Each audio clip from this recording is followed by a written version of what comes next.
I'm not a big fan of most 6 stars. And the big reason for that isn't just because they're strong, it's because a majority of 6 stars don't feel like they were meant for Arknights. Each rarity in Arknights has a purpose. 2 and 3 stars are meant to help introduce new players to the mechanics of the game. If you give a new player Typhon, you can't expect them to really understand what's going on or what causes what. The intuitive nature of low rarity operators helps players understand the mechanisms of Arknights, as well as preparing them for what to expect in other operators. 4 and 5 stars give you access to Elite 2, which in turn lets you engage with later game content. These operators aren't incredibly complex, but do require some Arknights fundamentals. They're meant to expand your options when it comes to tackling stages, which is appropriate for when you get to the later game, where stages become more complex naturally. Despite all of these differences though, no rarity is strictly better than anything else. 5 stars don't immediately trump 4 stars when it comes to power level, although you can definitely make specific arguments, like how Frostleaf isn't as generally good as Tequila, for example. In a general sense, it's hard to really say if one rarity is better than the other. If anything, 5 stars have the edge due to the sheer quantity of them compared to 4 stars, but that's beside the point. All of these operators are designed to either function as a baseline operator for the subclass or as a branching operator that delves into deeper niches. Operators like Cold Shot or Caper have relatively simple kits that puts focus on the main mechanics of the subclass to, well, set a baseline for the subclass, where branching operators like May or Lunacub possess specific niches that give them their use case. Branching operators don't exist to replace their baseline, they exist to add depth to gameplay, giving you alternative options for dealing with problems. There are some exceptions to this, but this is generally how these operators are designed. No rarity is meant to overpower another rarity. The only thing that really holds 2 and 3 stars back is their level cap and lack of promotions, not explicit power creep. Yes, even 2 stars are pretty viable when you compare them to everyone else at Elite 0 level 30. And because of this, most stages in Arknights are designed with 4 and 5 stars in mind. Well, how can it be? There's no content in Arknights that requires you to use a 6 star to participate. Even the hardest content is playable with accessible operators if you're good enough, because why would it be any different? If you end up restricting content behind this kind of paywall, or worse, random chance, you end up alienating a large percentage of the player base who either doesn't want to buy into the game, isn't lucky enough, or just isn't in the know. Worst of all, you're alienating players who want to play your game for your game's sake.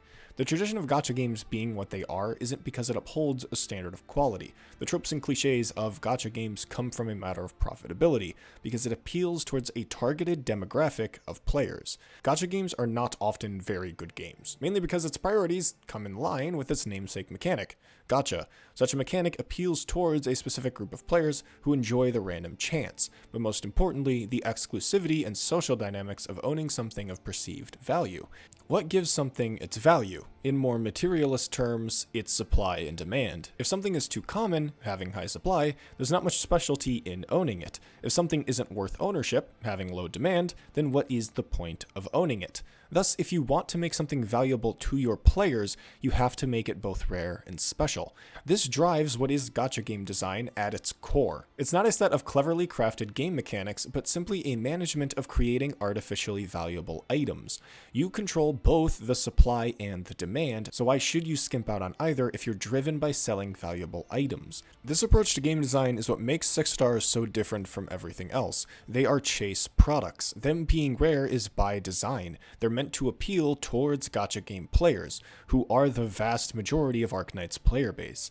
But how can you create value out of these kinds of operators? If each operator is designed for a specific purpose within a set boundary of balance, value ends up being completely subjective, and often that decision of whether or not you like an operator comes after obtaining them and using them. If you wish to sell an operator, how can you make it valuable? When I look at Hoederer, I don't see an operator like Cement, Lava, or Mouse. There's no specific design intention for how Hoederer is supposed to be used. There's no clear-cut goal for how this operator fits into the well-crafted system of Arknights. She has no niche. She is purely powerful. When the objective of a game is to win, that is what players value the most. Victory and completion is a show of progress, and of course, puts you in with a crowd of players who have achieved the same. There is a constant and loud conversation going on about optimization and power level. It is a selling point to most players, both the community and being in the know.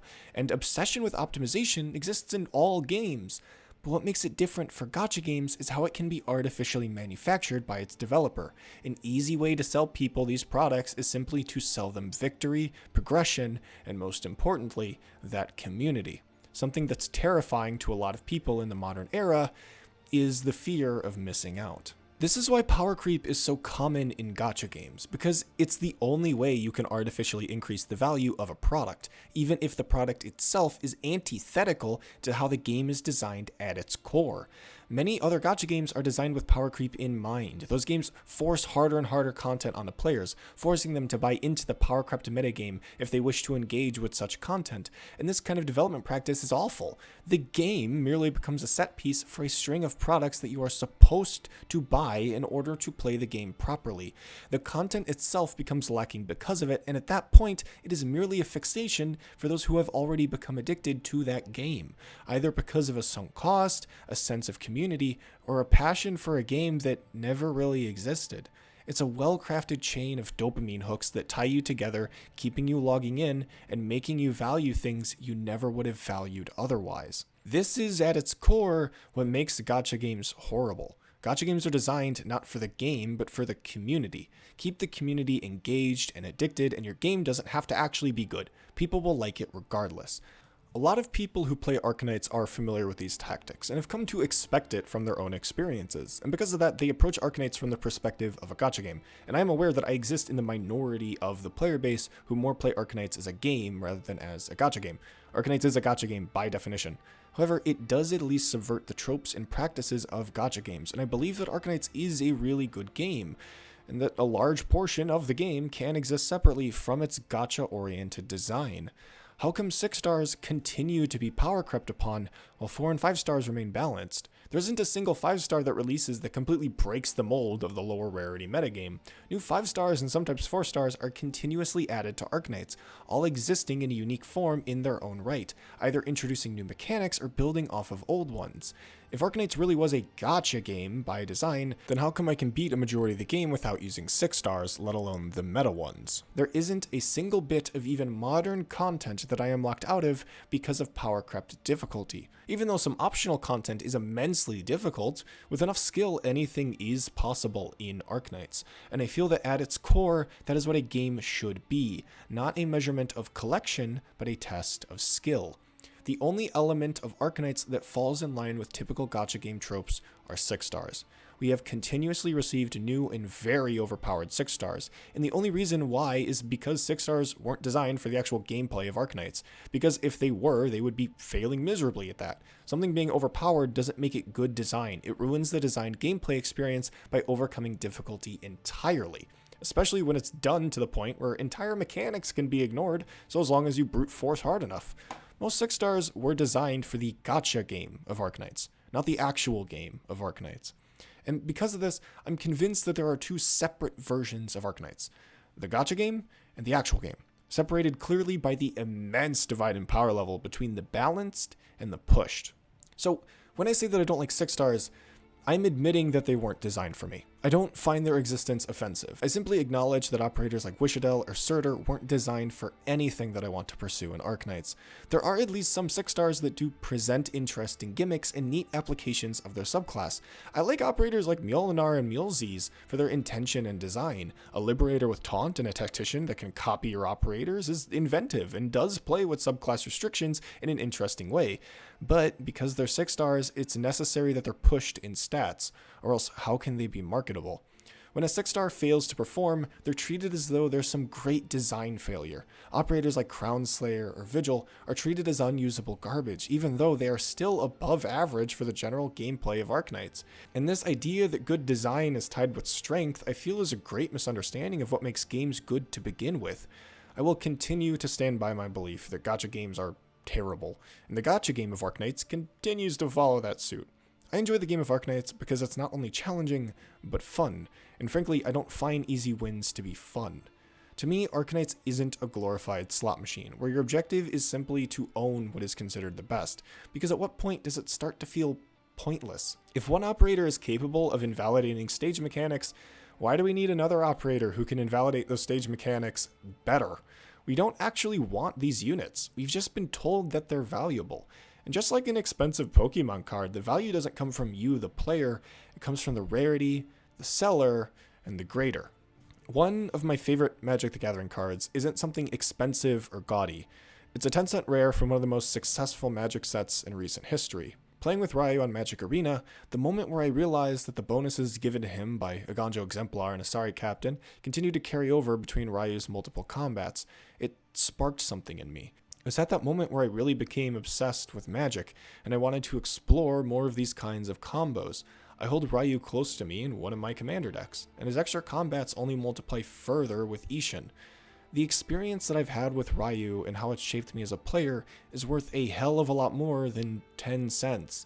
And the same rings true for Doberman, Winflit, Sidoroka, and of course, Quartz. You can sell me a 6-star all you want. Make it as powerful as you see fit. But you can never replicate the value that these operators have to me. Having a well-built account does represent something about a player. It shows you're powerful and well-versed in the game.